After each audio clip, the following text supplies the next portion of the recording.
Bakso kuntilanak merah. Waktu menunjukkan pukul 1 dini hari, Jalan Raya Kemang Timur, Kabupaten Bogor. Udara dini hari menusuk kulit dengan rasa dingin yang tidak biasa.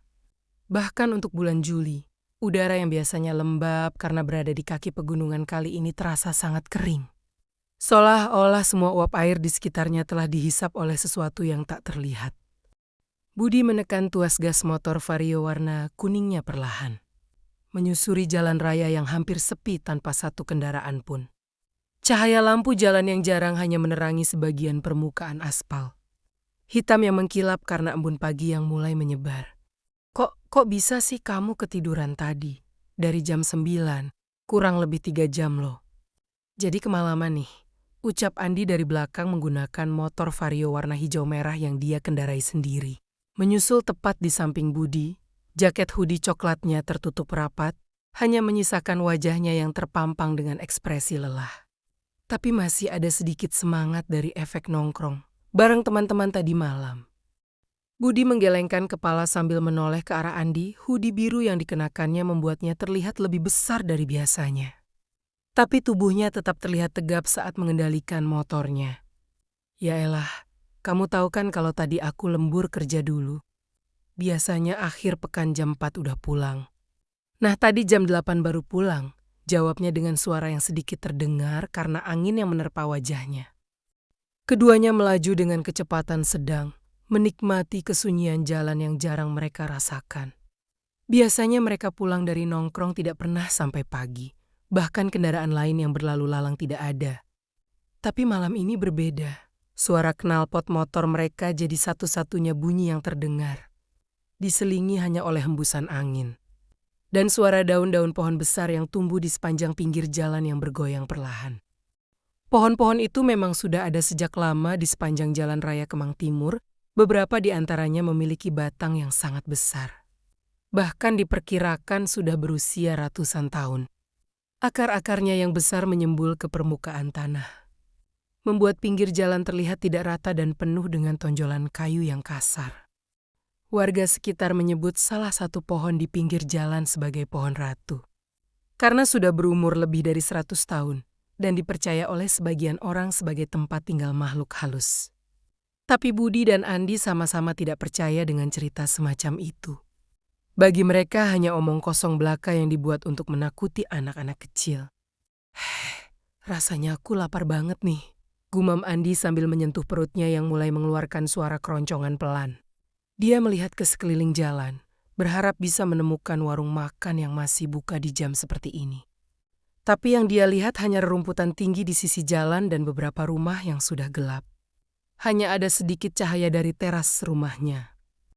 Budi menganggukkan kepala. Aku juga sih. Padahal tadi kita udah makan makanan ringan di sana. Tapi rasanya kayak belum cukup aja, ujarnya sambil memperlambat kecepatan motornya. Dia mulai mencari-cari apakah ada tempat makan yang masih buka di sekitar sini. Biasanya di beberapa titik jalan raya ini ada warung bakso atau sate yang buka sampai larut malam. Tapi malam ini sepertinya semua sudah tutup.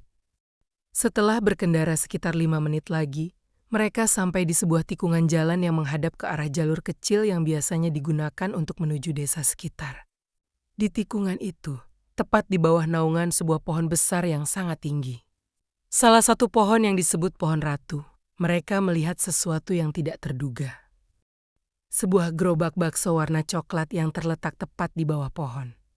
Cahaya dari lampu bohlam kuning yang digantung menerangi area sekitar gerobak dengan cahaya yang hangat dan mengalahkan gelap di sekitarnya. "Woi, ada warung bakso tuh," teriak Andi dengan senang hati, langsung memperlambat motornya dan mulai mencari tempat untuk parkir. Budi juga ikut senang. Langsung mengikuti langkah Andi untuk berhenti di pinggir jalan yang sedikit luas di depan warung bakso itu. Ketika mereka memarkir motor dan berjalan menuju gerobak bakso, jalan masih sangat sepi. Tidak ada satu orang pun yang lewat atau bahkan muncul dari arah manapun. Suasana yang tenang itu membuat mereka sedikit merasa aneh. Tapi rasa lapar yang semakin besar membuat mereka mengabaikan perasaan aneh itu. Saat mereka mendekati gerobak, mereka melihat sosok seorang wanita yang sedang berdiri di belakang meja gerobak, sedang menyapu permukaan meja dengan kain bersih. Wanita itu memiliki tubuh yang ramping, dengan rambut hitam panjang yang lurus turun ke bawah. Rambutnya terlihat sangat rapi dan mengkilap, seolah-olah baru saja dicuci. Kulitnya putih bersih tanpa satu noda pun, bahkan di bawah cahaya bohlam kuning yang biasanya membuat kulit terlihat lebih gelap. Bibirnya dihiasi dengan lipstik merah tua yang sangat mencolok, memberikan kesan misterius pada wajahnya yang cantik dan anggun. Baju yang dikenakannya berwarna merah tua yang sama dengan warna lipstiknya. Dengan potongan yang sederhana tapi tetap terlihat elegan, dan ada gambar bunga di beberapa bagian. "Pagi Mas, mau pesan apa?" ujar wanita itu dengan suara yang lembut dan merdu. Tanpa menghadapkan wajahnya ke arah Budi dan Andi, dia masih terus menyapu meja dengan gerakan yang teratur dan perlahan. "Mbak, kami mau pesan 2 porsi bakso biasa ya." "Sama 2 teh hangat," jawab Budi dengan senyum. Sambil bersama Andi mengambil tempat duduk di bangku kecil yang disediakan di depan gerobak. Bangku itu terlihat cukup baru dan bersih, tidak seperti warung bakso biasanya yang seringkali kotor dan lusuh. Wanita itu akhirnya menghadapkan wajahnya ke arah mereka, dan kedua pemuda itu terpana melihat betapa cantiknya wajah wanita itu. Matanya besar dan hitam pekat, dengan alis yang rapi dan hidung yang mancung. Senyumnya lembut dan ramah, membuat mereka merasa nyaman seketika. "Baik Mas, tunggu sebentar ya.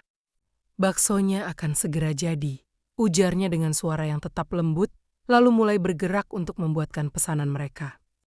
Budi dan Andi duduk diam, menyaksikan wanita itu bekerja dengan cepat dan terampil.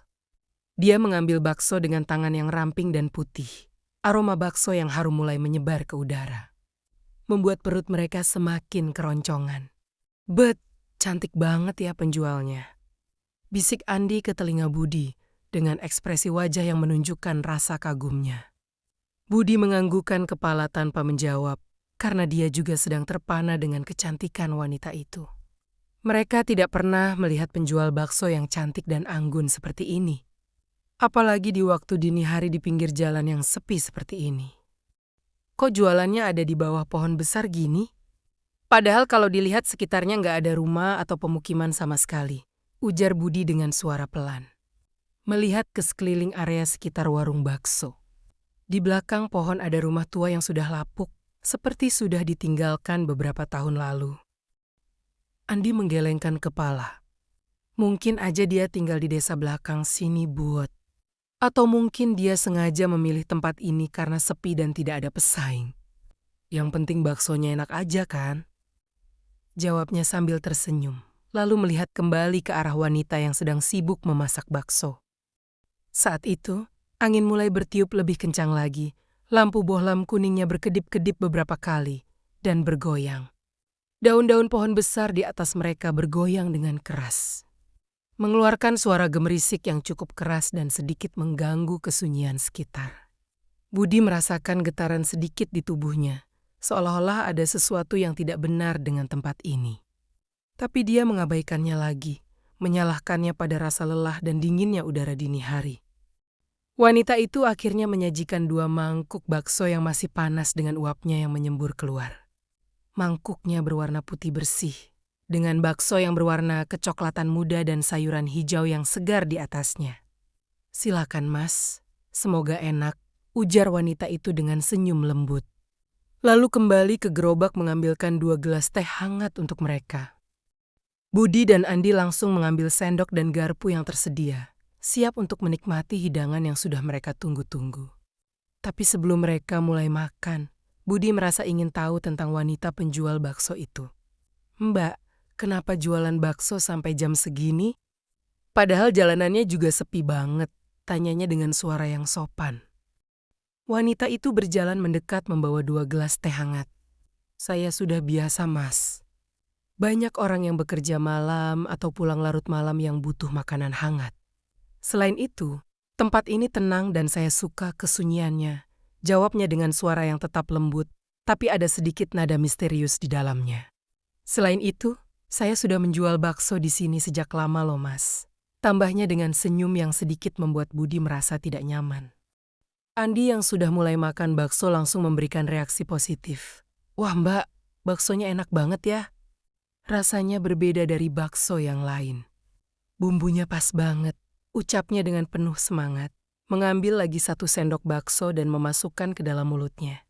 Budi juga mencoba memakan baksonya. Dan memang benar, rasanya sangat lezat. Baksonya empuk tapi tidak hancur. Kuahnya gurih dan harum. Dan bumbunya pas dengan rasa asin dan manis yang tepat. Mereka mulai makan dengan lahap. Berbicara tentang berbagai hal mulai dari aktivitas teman-teman mereka tadi malam. Rencana touring yang akan datang, hingga cerita lucu yang pernah mereka alami. Wanita penjual bakso itu hanya berdiri di belakang gerobak, menyaksikan mereka dengan senyum lembut dan terkadang menganggukkan kepala saat mendengar cerita mereka. Suasana yang awalnya sedikit aneh kini menjadi lebih nyaman dan hangat, seperti sedang makan bersama keluarga di rumah. Setelah mereka selesai makan dan merasa cukup kenyang, Budi mengambil dompetnya untuk membayar. Berapa mbak semuanya? Tanyanya dengan sopan. Tanpa sengaja dia menjatuhkan kunci motornya saat mengambil dompet di saku. 34.000 mas, jawabnya dengan nada lembut sambil tersenyum ke arah mereka. Sungguh deh, kalau bisa kita sering-sering kesini aja ya. Baksonya enak dan penjualnya juga cantik banget, ujar Andi dengan penuh semangat. Budi hanya menganggukkan kepala karena sibuk mencari kunci motornya yang jatuh. Saat menemukan kunci motornya berada di bawah gerobak bakso, dia mencoba meraihnya. Namun matanya secara tidak sengaja melihat ke arah bawah. Tepat ke arah wanita penjual bakso yang masih berdiri di belakang gerobak. Dan disitulah dia melihatnya. Ternyata kaki wanita itu tidak menyentuh tanah sama sekali. Kakinya yang terlihat putih bersih melayang di udara, dengan jarak sekitar 10 cm dari permukaan tanah. Badannya tetap berdiri dengan tegap dan stabil, tapi tidak ada satupun bagian dari kaki yang menyentuh tanah. Cahaya lampu bohlam kuning menerangi bagian bawah tubuhnya, membuat Budi bisa melihat dengan jelas. Jantung Budi berdebar kencang dan cepat, seolah-olah akan keluar dari dadanya. Kulitnya merinding dari kepala hingga ujung kaki. Dan keringat dingin mulai mengalir di punggungnya meskipun udara sekitarnya sangat dingin. Dia mencoba mengangkat kepalanya untuk melihat wajah wanita itu. Dan saat dia melakukannya, dia melihat bahwa wanita itu sedang menatapnya dengan mata yang besar dan hitam pekat. Tapi kali ini senyumnya sudah hilang, digantikan dengan ekspresi wajah yang kosong dan sedikit menyeramkan. Budi, bayar dulu. Jangan malah diem di situ. Panggil Andi yang sudah siap berkendara dan tidak menyadari ekspresi wajah Budi. Budi dengan cepat menarik diri lalu berdiri tegak. Mencoba menutupi ekspresi wajahnya yang penuh ketakutan. Dia tidak bisa berkata apa-apa, memberikan uang 50.000 lalu bergegas ke arah motornya. Loh mas, ini kembaliannya, ucap penjual itu sambil menyodorkan uang ke arah mereka. Karena melihat Budi yang terburu-buru menaiki motornya, juga memasukkan kunci ke motornya. Tanpa memperdulikan penjual bakso, Andi turun dari motornya dan mengambil uang kembalian dari wanita itu. Makasih mbak, maaf dia agak budek, ucap Andi sambil menerima uang kembalian juga mengejek Budi yang masih sibuk di motornya. Kapan-kapan kita mampir ke sini lagi mbak. Baksonya enak banget, tambah Andi yang masih pengen lama-lama menatap kecantikan penjual bakso itu.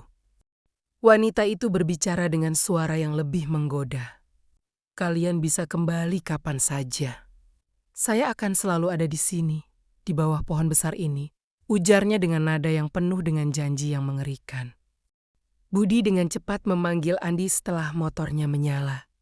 Andi, ayo kita cepat pulang aja, ujarnya dengan suara yang sedikit bergetar dan tidak stabil. Andi melihat wajah Budi dengan ekspresi heran, tapi dia mengerti bahwa ada sesuatu yang tidak benar. Tanpa berkata apa-apa, dia juga segera kembali ke motornya dan mengejar Andi yang sudah mulai jalan duluan. Tanpa berpamitan, Andi pergi terburu-buru mengejar dari belakang dengan kecepatan yang lebih kencang agar bisa mengejar motor Budi. Dia merasa penasaran tapi juga sedikit takut melihat reaksi Budi yang tidak biasa. Saat mereka melaju menjauh dari pohon besar itu, Budi tidak bisa menghilangkan gambar kaki wanita itu yang melayang di udara dari benaknya. Dia bertanya-tanya, apakah dia hanya melihat halusinasi karena lelah? Atau apakah benar-benar ada sesuatu yang tidak wajar di tempat itu? Tapi satu hal yang dia tahu dengan pasti, dia tidak akan pernah mau kembali ke tempat itu lagi. Namun, di balik kepergian mereka, di bawah naungan pohon besar yang tinggi, gerobak warna coklat masih berdiri dengan kokoh. Cahaya lampu bohlam kuning masih menyala dengan terang. Dan sosok wanita cantik dengan baju merah masih berdiri di belakang gerobak dengan kakinya yang masih melaing. Suara mesin motor mereka semakin memudar di kejauhan, menyatu dengan kesunyian dini hari yang kembali menyelimuti jalan. Wanita yang sedari tadi melihat kepergian mereka, lalu tersenyum dan terbang ke atas pohon. Perlahan gerobak itu menghilang tanpa jejak. Budi masih mengendarai motornya dengan kecepatan tinggi, meskipun jalan sudah mulai berkelok dan licin akibat embun. Tangannya yang menggenggam setan terasa berkeringat dan kaku. Sementara matanya terus terpaku pada jalan di depannya, tak berani melihat ke belakang sama sekali. Budi, kamu kenapa sih? Jangan terlalu cepat dong. Jalan licin nih, teriak Andi dari belakang, yang sudah kesulitan menyusul kecepatan motor Budi. Akhirnya Budi menyadari dirinya terlalu tergesa-gesa dan perlahan memperlambat kecepatan motornya. Hingga akhirnya berhenti di sisi jalan yang agak lebar, di bawah naungan beberapa pohon kecil. Dia langsung turun dari motor dan membuka helmnya dengan tangan yang bergetar, lalu membungkuk sedikit sambil menahan napas yang berat. Keringat dingin mengalir deras di dahinya dan lehernya, meskipun udara sekitar masih sangat dingin. Andi, kamu nggak lihat apa-apa tadi? Tanya Budi dengan suara yang masih bergetar, tanpa berani melihat wajah temannya. Andi turun dari motornya dan mendekati Budi dengan ekspresi khawatir. Lihat apa? Aku cuma lihat kamu buru-buru nyalain motor dan kabur. Kamu lihat apa sih? Budi mengangkat kepalanya perlahan, matanya penuh dengan ketakutan yang nyata. Kaki dia, kaki penjual bakso itu, nggak menyentuh tanah, dia melayang. Andi terdiam sejenak, menatap wajah Budi dengan mata yang melebar. Kemudian dia tertawa sedikit, tapi tawa itu tidak terdengar riang. Kamu nggak serius kan? Mungkin kamu cuma lelah atau salah lihat aja kan? Bukan, teriak Budi dengan suara yang lebih keras dengan nada tinggi. Aku lihatnya jelas banget, Andi. Cahaya lampunya menerangi semuanya. Kakinya benar-benar melayang, sekitar 10 cm dari tanah. Andi melihat wajah Budi yang sangat serius dan tak terlihat bohong sama sekali. Rasa lucu yang tadinya ada, menghilang digantikan oleh rasa cemas yang mulai merayap di dalam dirinya. Dia mungkin lagi duduk, makanya kaki nggak napak tanah. Duduk gimana? Orang kita datang, kita makan, dan kita pergi dia terus berdiri kok. Aku lihatnya jelas. Andi, dia bukan manusia. Jelas Budi agar Andi percaya. Keduanya terdiam dalam keheningan yang mencekam. Hanya suara angin yang menerpa daun-daun pohon dan bunyi mesin motor Andi yang masih menyala. Andi mulai merasa bulu kuduknya merinding, mengingat kembali sosok wanita cantik itu dengan baju merah yang mencolok. Ada sesuatu yang memang terasa aneh dari wanita itu sejak awal. Tapi dia mengabaikannya karena fokus pada rasa lapar dan kecantikan wanita itu. Kita pulang aja dulu yuk, ajak Andi ke Budi yang masih gemetar. Besok pagi kita bisa cari tahu tentang warung bakso itu.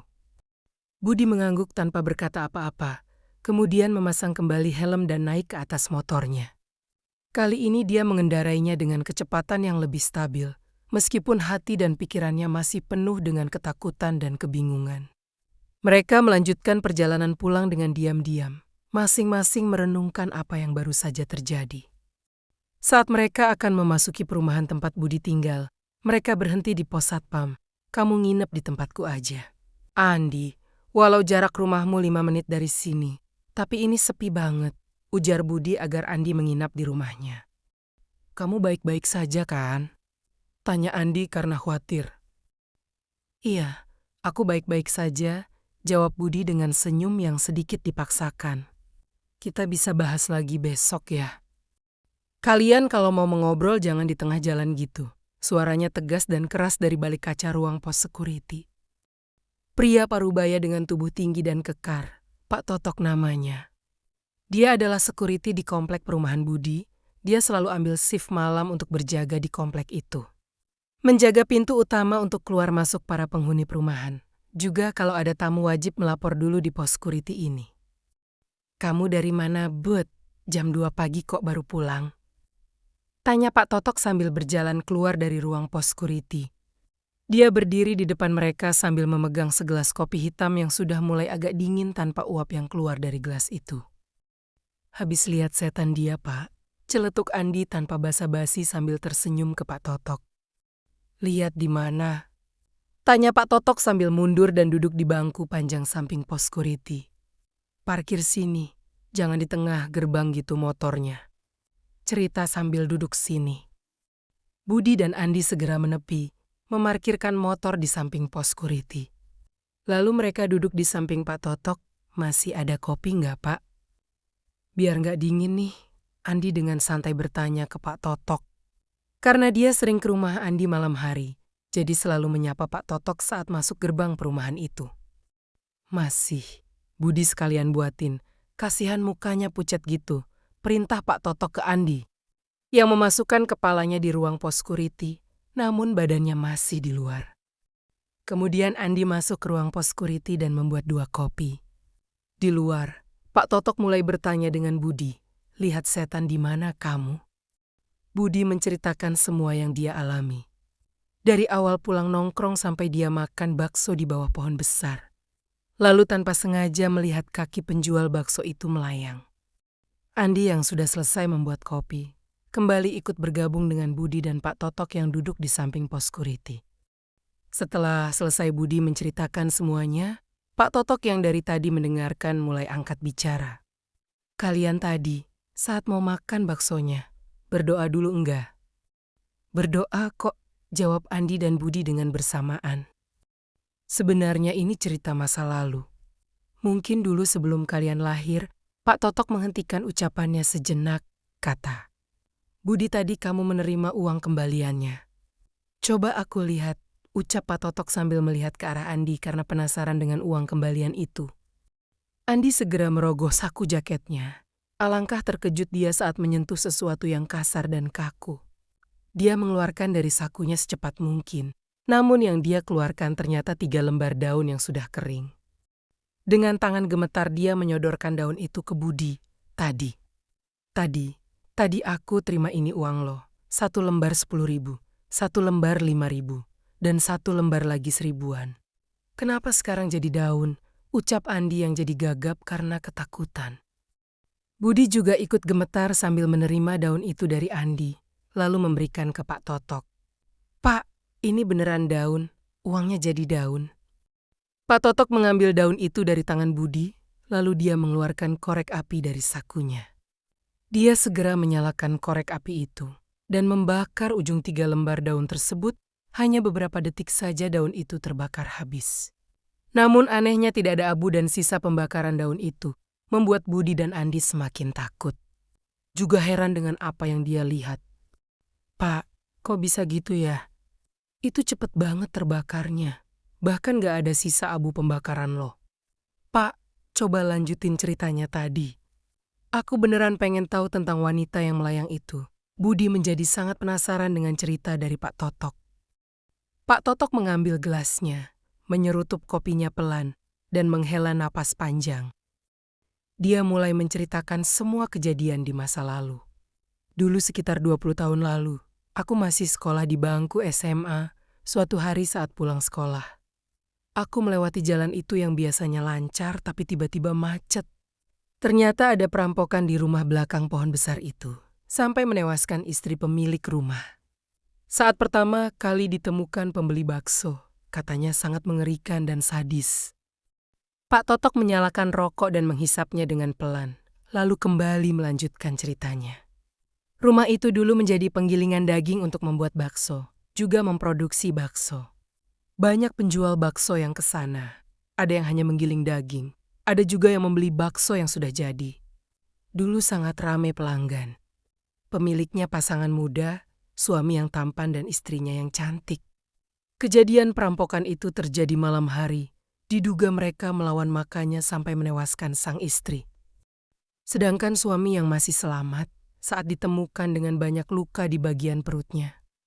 Dalam perjalanan menuju ke rumah sakit, dia bercerita kejadian yang dia alami semalam kepada petugas ambulan. Namun belum sampai di rumah sakit, dia sudah meninggal duluan. Dia bercerita, rumahnya dimasukin 4 orang perampok pukul tengah malam. Uang dan perhiasan semuanya sudah habis diambil. Mereka melukai istrinya karena berteriak minta tolong. Karena melihat sang istri terluka parah, si suami mencoba melawan, namun karena kalah jumlah. Jadi salah satu dari perampok menusuknya di bagian perut dia. Beberapa hari setelah kejadian itu, ada warga yang lewat depan pohon besar dan rumah di belakang pohon itu. Dia bersama temannya melihat ada seorang wanita cantik berjualan bakso. Di waktu malam menjelang dini hari, mereka mampir makan di sana. Awalnya tak ada kejadian aneh apapun, sampai salah satu dari mereka pergi untuk buang air kecil sebentar. Dia hanya berjalan beberapa meter dari tempat itu, mencari tempat sembunyi untuk kencing. Namun saat dia selesai kencing dan menoleh ke arah gerobak bakso tadi, dia hanya melihat motornya yang terparkir di kegelapan, tanpa cahaya lampu sedikit pun. Gerobak itu hilang bersama wanita penjual bakso dan temannya. Dia berlari ke arah motornya, berteriak memanggil temannya tadi, tak ada jawaban apapun. Sampai dia mendengar cekikikan dari atas pohon, suara ketawa wanita yang sangat menakutkan. Dia mencoba melihat ke atas. Terlihat wanita cantik penjual bakso tadi duduk di batang pohon dengan baju berwarna merah, namun tak ada temannya di sana. Dia dengan cepat menyalakan motornya dan memelintir gas dengan kencang agar motornya segera meninggalkan tempat itu. Dia dengan kencang melajukan motornya karena ketakutan. Paginya dia bercerita dengan warga kampung, lalu salah satu dari warga menyadari. Tempat penjual bakso tadi adalah tempat kejadian perkara perampokan dan penghilangan nyawa. Pemilik rumah penggiling daging maupun pembuat bakso beberapa minggu lalu. Tapi yang para warga sadari dari cerita dia, teman dia karena terlalu lapar dan buru-buru makan sampai tidak berdoa terlebih dahulu. Sedangkan dia setelah berdoa, lalu makan beberapa suap baru pergi kencing. Bisa jadi gara-gara itu teman dia menghilang, saran dari beberapa warga. Dia disuruh untuk bertanya kepada Pak Ustadz di kampungnya. Kemudian dia pergi menemui Pak Ustadz setelah semuanya diceritakan. Pak Ustadz itu terdiam dan berdoa beberapa menit, lalu memberitahu bahwa temannya sudah dibawa ke alam gaib. Di sana dia sedang makan bakso terus-menerus tanpa henti sampai perutnya sangat besar. Pak Ustadz menyarankan dia untuk memberitahu semua warga. Ketika tengah malam lewat jalan itu dan melihat gerobak bakso di bawah pohon itu, jangan berhenti dan makan di sana. Seandainya tidak tahu dan tidak sengaja, usahakan baca doa sebelum makan. Berita itu cepat tersebar sampai para warga menjuluki bakso kuntilanak merah. Dan pohon besar itu disebut pohon ratu, karena penunggunya wanita cantik. Rokok yang dipegang Pak Totok sudah mulai habis ketika dia berhenti bercerita tentang masa lalu itu. Nah, itu kejadian nyata di masa lalu. Mungkin anak-anak sekarang tidak tahu, bahkan yang tahu ceritanya mungkin tidak percaya. Tapi itu nyata terjadi, makanya beruntung kalian tadi bisa selamat karena dibiasakan berdoa sebelum makan. Ternyata di zaman modern gini masih ada hantu yang kayak gitu ya, ucap Andi sambil menggaruk kepala karena heran. Hantu itu nggak mikir zaman, mau gimana dan di mana. Kalau kita sendiri yang tidak hati-hati, bisa bahaya. Jelas Pak Totok agar mereka lebih hati-hati saat berpergian lagi. Makasih Pak, udah diceritain dan dikasih arahan agar kami lebih berhati-hati. Senyum Budi yang sudah mulai tenang terlihat jelas di wajahnya. Tak lama terdengar suara orang mengaji di speaker masjid. Menandakan waktu sudah pukul 4 pagi. Sebentar lagi mau subuh. Terima kasih sudah menonton dan mendengarkan cerita horor ini. Dukung channel ini dengan cara klik tombol suka dan subscribe. Sampai jumpa di video selanjutnya.